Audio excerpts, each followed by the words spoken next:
Dyslexic genius here, Brett Hurt. What I'm going to talk about is a repeat mechanism for an Edison. These were used on coin-op machines, and they made them for homes and Triumphs. And I'm going to talk about the Model D, which this one is. This is a factory one.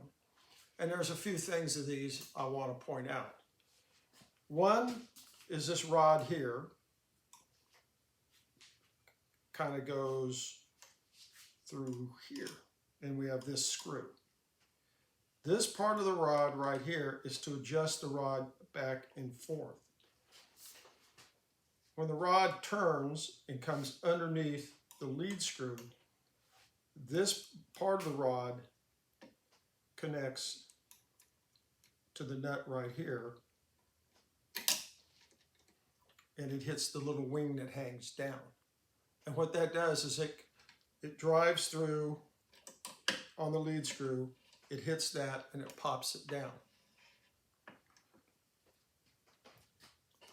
When you work on these, you want to have at least 1/64 distance between the nut, this piece, and the lead screw.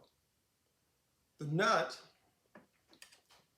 which is this piece right here, has to hang down like this off the rod. It can't be this way, or like this.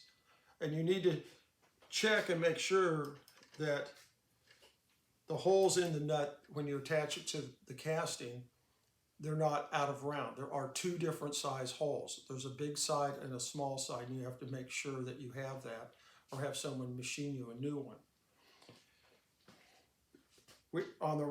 On the lead screw here that goes across the front, you have this. This is another nut. It has a pin that comes out, and that's when the machine travels down like this. The pin comes around, lifts the nut up, and drops it on the lead screw like that. This nut has a set screw in it. And that's because this is adjustable. So when you put a cylinder in, you'll slide it onto your mandrel. You will bring the carriage over with this pin right here, and that aligns with the stylus on your reproducer. You want this nut right past where the cylinder ends. Some cylinders have a lot of space, some cylinders don't have a lot of space. And after you do that, you'll come over here, set the lift, line this up right past where the music ends.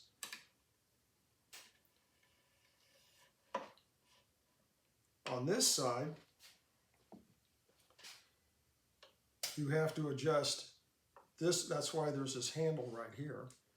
This handle moves in and out to kick the nut off, to drop the carriage back down to repeat.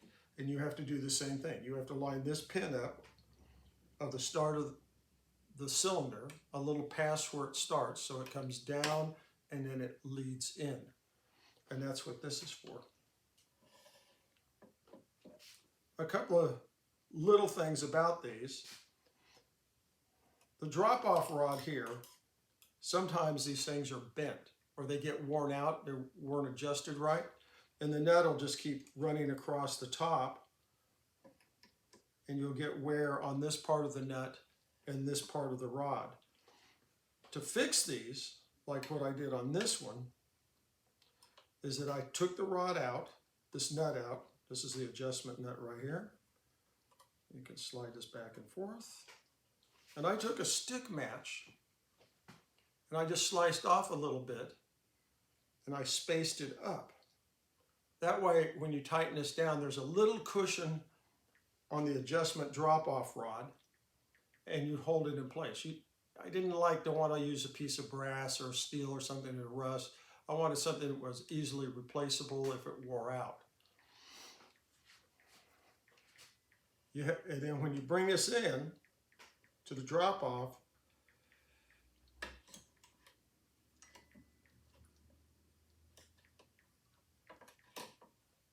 you have to look at the bottom of the nut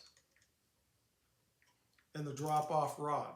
So we have the wing on the nut, and you have this drop-off rod, and the carriage is going to come in, it's going to hit this, and it's going to travel this way and pull the nut into the machine, and it's going to repeat. And that's how it works. On these, because we're looking at way over 110 or 15 years old, these are marginal sometimes. Sometimes they want to play, sometimes they don't. First thing is you need to look at your belt. You want to make sure that the belt runs a lot tighter than normal. So if you have one and the belt's always like slipping in 4-minute, you want to shorten your belt a little, maybe by 3/16. So if you've glued it together like this, you'll just cut off the glue thing where it's been glued, taper both ends, bring it back, glue it back together, and try it there. That's what I had to do on this one. You have to run them a little tighter. When the carriage drives down like this, to this nut that lifts everything up, sometimes you get this jumping like this. And well, that jumping is caused because the lead screw, the half nut on the lead screw, when it comes up, it's coming off the lead screw. So the lead screw on these have to be a little bit tighter. So when you practice with them, they come down and they go click, click, click, click. If it goes 1 or 2 times, that's fine. But let me show you what happens.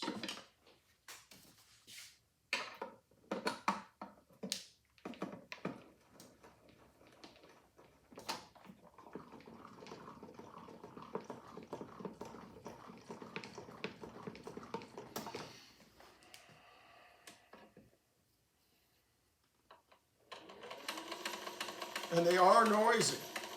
So you come in here, and it's playing. And now it's going to drop off.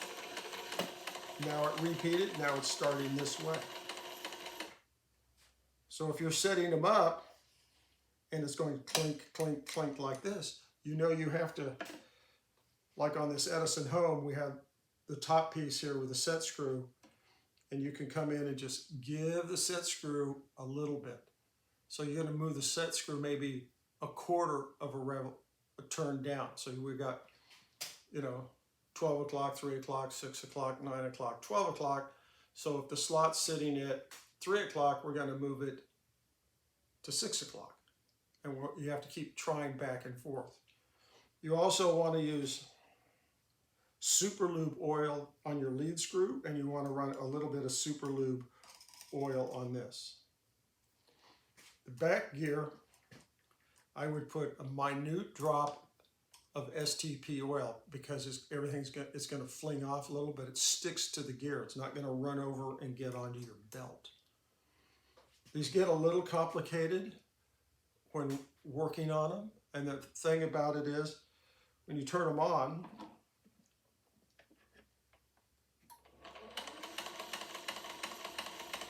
we're in 2-minute, and now we're in 4-minute.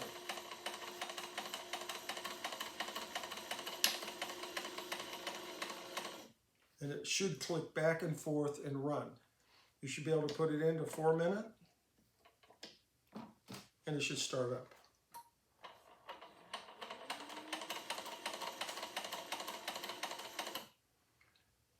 But this whole gear train is a huge drag on the little motor on an Edison Home. On a Triumph, it's a lot easier because you have 3 springs on those.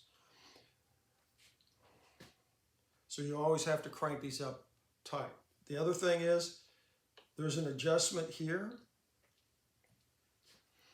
You have a bearing in here that has a set screw where you can adjust. And then we have a collar on this end.